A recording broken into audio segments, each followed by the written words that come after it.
আসসালামু আলাইকুম একাদশ শ্রেণীর বন্ধুরা স্বাগতম জানাচ্ছি আজকের এই লেসনে।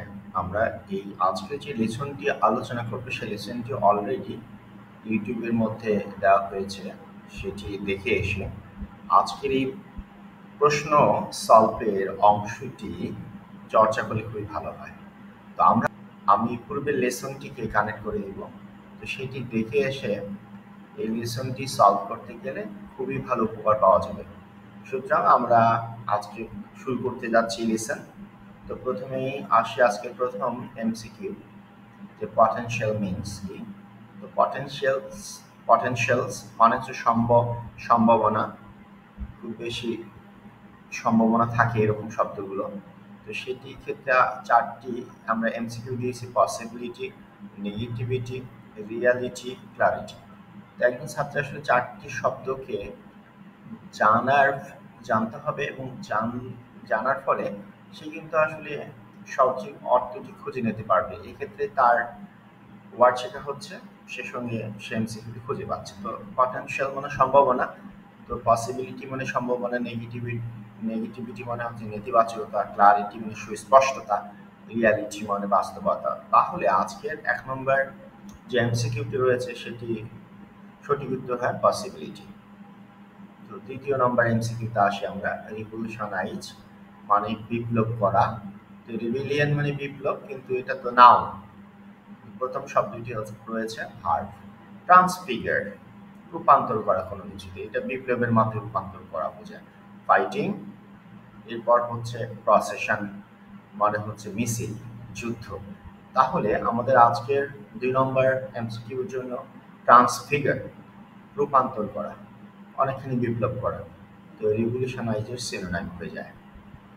আজকে 3য় নম্বর repetitive refers in the text, বারবার পুনরাবৃত্তিমূলক। তাহলে again and again, singularity, monotonous, inhibitor. তাহলে আমাদের এখানে এগেইন অ্যান্ড এগেইন হবে, তো রিপিটেটিভ এর সিনোনাইম। এরপর আমরা আসি 4 নম্বর এমসিকিউ, ফিডব্যাক। তো ফিডব্যাক মানে হচ্ছে রিটার্ন পাওয়া, মূল্যায়ন করা পড়ার শেষে। তো সামারি মানে সারাংশ, ইনব্রিফ মানে সংক্ষিপ্ত, রিয়ালিটি বাস্তবতা, অ্যাসেসমেন্ট মানে মূল্যায়ন। তো ফিডব্যাক মূল্যায়নের সিনোনাইম। এরপর আসি প্রোস অ্যান্ড কনস, মানে এদিক ওদিক, সুবিধা অসুবিধা দুইটাই। কনজাংশন মানে তো আসলে যোগ সংযোগ, ডুয়ালিটি মানে দ্বৈততা, অ্যাডস অ্যান্ড মাইনাস যোগ এবং বিয়োগ। তো প্রোস অ্যান্ড কনস মানে হচ্ছে সুবিধা, অ্যাডভান্টেজ অ্যান্ড ডিসঅ্যাডভান্টেজ।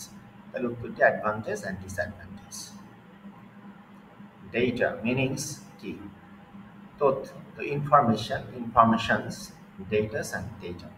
তো আসলে ইনফরমেশন মানে তথ্য, আর হচ্ছে ইনফরমেশনস তথ্যগুলো। আসলে ইংরেজিতে ইনফরমেশনস হয় না, ওই ইনফরমেশন মানে তথ্য। ডেটা, ডেটা মানে হচ্ছে ডেটার এক বচন সিঙ্গুলার, কিন্তু এটা তো হবে না।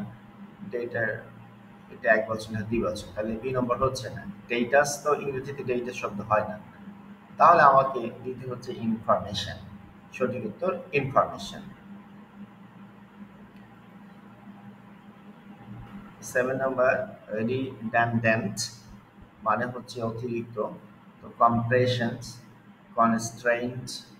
কম্প্রেশন মানে তো সংকোচন করা, কনস্ট্রেইন মানে চাপা, সংকোচন, অভাব, সুপারফ্লুয়াস মানে অতিরিক্ত, এসেনশিয়াল প্রয়োজনীয়। তাহলে আমাদের 7 নম্বর সাথে সুপারফ্লুয়াস, এটা হয়ে যায় সুপারফ্লুয়াস। এটি হচ্ছে আমাদের সিনোনাইম।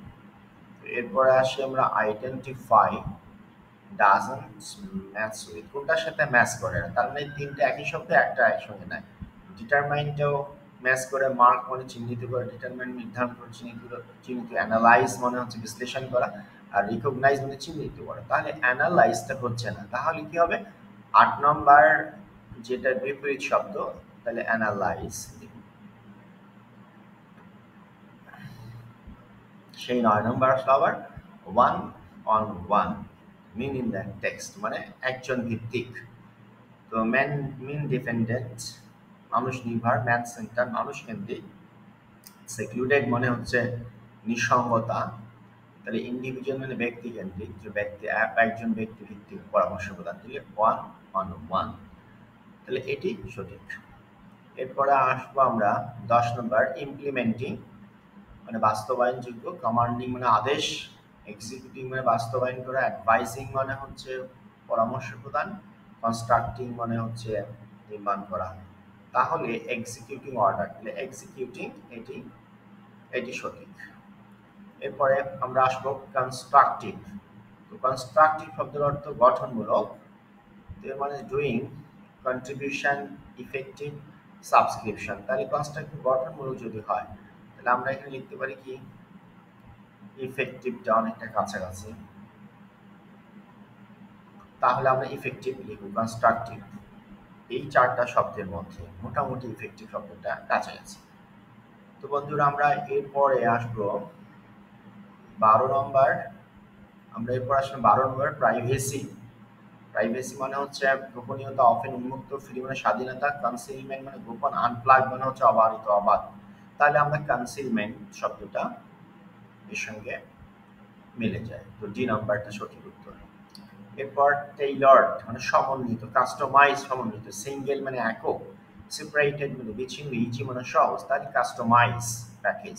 তো কাস্টমাইজ শব্দটি আমরা দিতে পারি। তো বন্ধুরা, আসলে আমরা আজকে 13টি ওয়ার্ডকে জানলাম এমসিকিউ এর মধ্য দিয়ে। আসলে এমসিকিউ মানে ওয়ার্ড জানার খেলা। তো সবাইকে ধন্যবাদ জানাচ্ছি এত ধৈর্য ধরে এই ক্লাসগুলো করার জন্য। আবার দেখা হবে সামনের কোনো লেসনে। সেই